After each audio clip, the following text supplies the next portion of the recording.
Thanks. In the era of texting and Facebook, it seems like the Tiger Woods effect is everywhere. But if you suspect your partner is being unfaithful to you, how can you tell if you're just being paranoid or if there really is cause for concern? Joining me this morning is Private Eye Vic Pichette. And Vic, you actually teach a class about the signs of cheating. So what are some of the signs? Well, some of the signs are, it always boils down to a gut feeling. Okay. But if you're looking at certain things, changes in life, the basic easy things that happen are a basic change. If you see somebody, your spouse or boyfriend or girlfriend, wanting to go exercise where they didn't, go to the gym, start looking better, go into work, dress differently, I suggest to everybody is to, just take notes, write things down for about a month, see what's happening. If your spouse all of a sudden starts working late at night and they never did before, and you can't call work and you can't go by, those are signs that you should be at least looking at. Doesn't mean that somebody's cheating. And then you got the hardcore stuff where the cell phone is sacred. You can't go near their cell phone, and every time you look at it, everything's erased from it. Or the computer, they're on the computer all the time, and when you walk into the room, they change it you hear bleep, and the computer changes. Yeah. Those are all signs of very easy signs. Too much attention being paid to you out of the clear blue, that's a sign where somebody feels guilty and they're giving too much attention.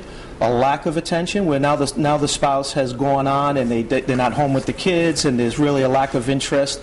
Those are all the signs that I would absolutely write down, look at, and then analyze at a certain point. When that gut feeling hits, you should do something about it. I think that a lot of people were so surprised about Tiger Woods because he seemed like a family guy. Yeah. He had this beautiful wife, these beautiful children, and it almost seemed as though, well, if Tiger Woods could do it, what about my husband? We heard about the Tiger Woods effect. Did you see that immediately after the fallout? I wrote an article about how he got bitten by the technology bug. Basically, he was not very bright with what he was doing. Well, tell me about the technology bug, because has texting and Facebook made it easier? Well, Facebook is a catalyst. I mean, Facebook is where you can run into old friends, but that's really not where you would look to find an affair happening, but that's where the connection might start. It's really the computer, it's really the cell phones where you really have to go look at and find out what somebody's doing. And eventually it may lead to hiring a private investigator and putting a surveillance on somebody. And what is it that you do, just really quickly, when someone does have that gut feeling? Well, we'll meet with the client, we'll have a consultation, we'll find out exactly what they think, and I formulate a bit of an opinion through that point, and then we formulate a plan on what we would do.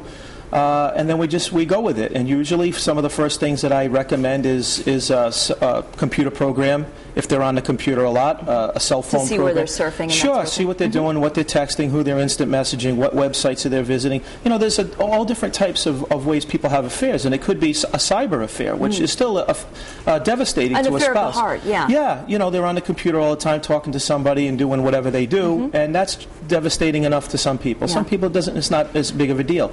So really, we immediately look at the cell phone use, we're automatically looking at the computer system and looking that way, and then we start talking about are they working late, and then possibly put a surveillance together. Well, thanks so much for being here this morning. It. And a warning to anyone who wants to, in the future, date Vic Pichette's daughter. If you'd like more information on these investigations, all you have to do is head to foxprovidence.com. Time now, though, to get a check.